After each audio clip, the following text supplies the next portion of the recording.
고승철이 윤석훈을 율림의 운영자로 선택한 진정한 이유. 윤석훈이 고승철의 사악한 음모를 폭로하다 하지만 고승철 대표의 사무실에는 이미 불이 켜져 있다. 책상 위에 쌓인 서류 더미, 그리고 그의 손에 들린 위스키 잔, 그는 창밖을 응시하며 깊은 생각에 잠겨 있다. 율림, 그가 평생을 바쳐 세운 이 로펌은 이제 거대한 제국을 꿈꾸는 그의 야망의 상징이다. 하지만 그 제국은 지금 균열이 생기기 시작했다. 내부의 부패, 외부의 압박, 그리고 무엇보다 그의 무능한 아들 고태섭의 존재. 고승철은 이를 악물었다. 율림을 지키기 위해 그는 어떤 대가라도 치를 준비가 되어 있었다. 그리고 그 대가의 첫걸음은 윤석훈이었다. 윤석훈은 림 로펌의 가장 날카로운 칼이었다. 그는 변호사로서의 직감과 냉철한 판단력으로 수많은 사건을 승리로 이끌며 로펌의 명성을 드높였다. 하지만 그의 눈빛에는 항상 무언가 숨겨진 그림자가 있었다. 그는 율림의 화려한 외관 뒤에 숨겨진 어두운 진실을 알고 있었다. 부패한 거래, 권력자들과의 은밀한 협상, 그리고 고승철의 끝없는 욕망. 윤석훈은 그런 율림의 일원이 되면서도 늘 한 발짝 거리를 두고 있었다. 그는 누구의 꼭두각시도 되지 않겠다고 다짐했었다. 그날 오후, 윤석훈은 고승철의 호출을 받았다. 사무실 문을 열자 고승철은 미소를 띠며 그를 맞았다. 하지만 그 미소는 어딘가 차갑고 계산적이었다. 고승철은 단도직입적으로 말했다. 석훈, 자네에게 율림의 미래를 맡기고 싶네. 내가 대표 자리를 물려주겠어. 그 말은 마치 폭탄처럼 윤석훈의 귀에 울렸다. 율림의 대표 자리라니. 한 나라의 법조계를 쥐락펴락하는 거대한 권력의 정점. 하지만 윤석훈은 놀라움 속에서도 본능적으로 깨달았다. 이건 제안이 아니라 함정이었다. 고승철의 말은 달콤했지만 그 뒤에 숨겨진 의도는 명확했다. 율림은 지금 위기에 처해 있었다. 대형 로펌들과의 경쟁, 내부 직원들의 불만, 그리고 무엇보다 고태섭의 잦은 실수로 인한 스캔들. 고태섭은 고승철의 외아들이었지만 변호사로서의 자질은 전혀 없었다. 그는 사건을 망치고 고객을 잃고 심지어 로펌의 명성을 더럽히는 실수를 반복했다. 그때마다 고승철은 뒤에서 조용히 문제를 수습하며 아들을 감싸왔다. 하지만 이제 한계였다. 고승철은 율림을 아들에게 물려주고 싶었지만 고태섭 혼자서는 그 무게를 감당할 수 없었다. 그래서 그는 윤석훈을 선택했다. 아니, 정확히 말하자면 윤석훈을 이용하려 했다. 윤석훈은 고승철의 제안을 듣는 순간 그의 속내를 읽었다. 고승철은 그를 대표로 내세워 율림을 재건하고 그 과정에서 고태섭을 자연스럽게 후계자로 만들 계획이었다. 윤석훈은 고승철의 충복이 되어 로펌을 살리고 모든 책임을 떠안은 뒤 고태섭이 그 공을 가로채는 그림. 그리고 더 이상 이용 가치가 없어지면 그는 가차없이 버려질 터였다. 윤석훈은 이를 알았다. 그는 고승철의 눈을 똑바로 바라보며 단호히 말했다. 감사하지만 사양하겠습니다. 율림은 이미 침몰 직전의 배입니다. 저는 그 배를 붙잡고 가라앉고 싶지 않습니다. 그 말은 고승철의 가슴에 비수처럼 꽂혔다. 그의 얼굴에서 미소가 사라졌다. 그는 예상치 못한 거절에 당황했지만 이내 냉소를 띠며 말했다. 자네, 이 기회를 놓치면 후회할 걸세. 하지만 윤석훈은 이미 문을 나서고 있었다. 그의 뒷모습은 단호했고 고승철은 처음으로 그를 완전히 통제할 수 없다는 사실을 깨달았다. 윤석훈은 율림의 복도를 걸으며 생각에 잠겼다.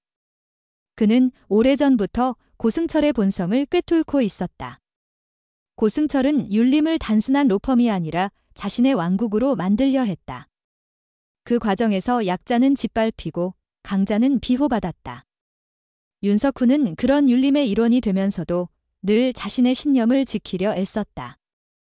그는 정의를 위해 싸우는 변호사가 되고 싶었다. 하지만 율림에서 그 신념을 지키는 것은 점점 더 어려워졌다. 고승철의 제안은 그를 시험하는 마지막 시험이었다. 그리고 그는 그 시험을 통과했다. 적어도 아직은 이 고승철은 사무실에 홀로 남아 위스키 잔을 내려놓았다. 그의 눈에는 분노와 함께 묘한 감정이 떠올랐다. 그는 윤석훈을 과소평가했다. 그 젊은 변호사는 단순한 칼이 아니었다. 그는 스스로 움직이는 검, 그리고 언젠가 자신을 겨누게 될지도 모르는 위험한 존재였다. 고승철은 이를 악물었다. 좋아, 석훈. 내가 그렇게 나오면 나도 내 방식으로 가지. 그의 목소리는 낮았지만 그 안에는 음산한 결의가 담겨 있었다. 한편 고태섭은 아버지의 사무실 밖에서 그들의 대화를 엿듣고 있었다. 그는 윤석훈을 향한 아버지의 제안을 듣는 순간 질투와 분노로 몸을 떨었다. 왜 저 대신 저놈을? 그는 이를 악물며 복도를 걸어갔다. 그의 손에는 아직도 지난번 사건에서 망친 서류가 쥐어져 있었다. 고태섭은 아버지의 신뢰를 얻지 못했다는 사실에 분노했지만 그보다 더 큰 두려움은 윤석훈이 자신의 자리를 위협한다는 것이었다. 그는 결심했다. 윤석훈을 제거해야 한다. 어떤 방법으로든. 율림의 내부는 이제 폭풍전야였다. 윤석훈은 고승철의 의도를 거부하며 자신의 길을 선택했지만 그 선택은 그를 더 큰 위험 속으로 몰아넣었다. 고승철은 그를 그냥 두지 않을 것이다. 그리고 고태섭은 이미 자신의 계획을 세우기 시작했다. 윤석훈은 복도를 걸으며 창밖을 바라보았다. 비가 내리고 있었다. 그의 눈빛은 단호했지만 그 뒤에는 알 수 없는 불안이 스며들었다. 율림이라는 거대한 배는 이제 정말로 침몰 직전이었다. 그리고 그는 그 배를 구할 것인가, 아니면 뛰어내릴 것인가. 그 선택은 그의 운명을, 그리고 율림의 미래를 결정지을 것이다. 율림의 복도는 폭풍전의 고요처럼 적막했다. 윤석훈은 창밖으로 내리는 비를 바라보며 깊은 숨을 내쉬었다. 그의 손에는 방금 끝난 회의에서 받은 서류가 쥐어져 있었다. 하지만 그 서류는 단순한 법률 문서가 아니었다. 그 안에는 율림의 더러운 비밀, 고승철이 숨기려 했던 거래의 흔적들이 담겨 있었다. 윤석훈은 알고 있었다. 고승철이 자신을 대표로 내세우려 했던 이유는 단순히 그의 능력을 이용하려는 것만이 아니었다. 고승철은 율림의 붕괴를 막기 위해 그를 희생양으로 삼으려 했다. 그리고 그 뒤에는 고태섭, 그의 무능한 아들이 있었다. 고태섭은 율림의 그림자였다. 그는 아버지의 이름과 권력으로 로펌에 자리 잡았지만 변호사로서의 능력은 전무했다. 고객들은 그의 실수를 비웃었고 동료들은 그의 무책임함에 치를 떨었다. 하지만 고승철은 아들을 포기하지 않았다. 그는 고태섭을 후계자로 만들기 위해 어떤 대가라도 치를 준비가 되어 있었다. 윤석훈은 그 대가의 첫 번째 희생자가 될 뻔했다. 하지만 그는 고승철의 제안을 거절함으로써 판을 뒤흔들었다. 이제 고승철과 고태섭, 두 부자는 그를 적으로 간주했다. 그날 밤, 고태섭은 율림의 지하주차장에 홀로 서 있었다. 그의 손에는 스마트폰이 쥐어져 있었고 화면에는 익명의 메시지가 떠 있었다. 윤석훈을 제거하라. 방법은 내가 알아서 해. 메시지의 발신자는 알 수 없었다. 하지만 고태섭은 망설이지 않았다. 그는 윤석훈이 자신의 자리를 위협하는 존재임을 직감했다. 아버지의 신뢰를 받지 못하는 그는 이번 기회를 통해 자신의 가치를 증명하고 싶었다. 하지만 그는 몰랐다. 그 메시지가 단순한 질투나 개인적인 원한에서 비롯된 것이 아니라는 것을. 그 뒤에는 훨씬 더 거대한 음모가 숨어 있었다. 한편 윤석훈은 자신의 아파트로 돌아와 책상에 앉았다. 탁자 위에는 율림의 내부 문건이 펼쳐져 있었다. 그 문건은 고승철이 오랫동안 숨겨왔던 비밀을 담고 있었다. 율림은 단순한 로펌이 아니었다. 그것은 권력자들의 비밀을 덮어주고 그들의 더러운 돈을 세탁하는 거대한 기계였다. 윤석훈은 이 문건을 손에 쥔 순간 자신이 율림의 심장부에 너무 깊이 들어왔음을 깨달았다. 그는 선택의 기로에 서 있었다.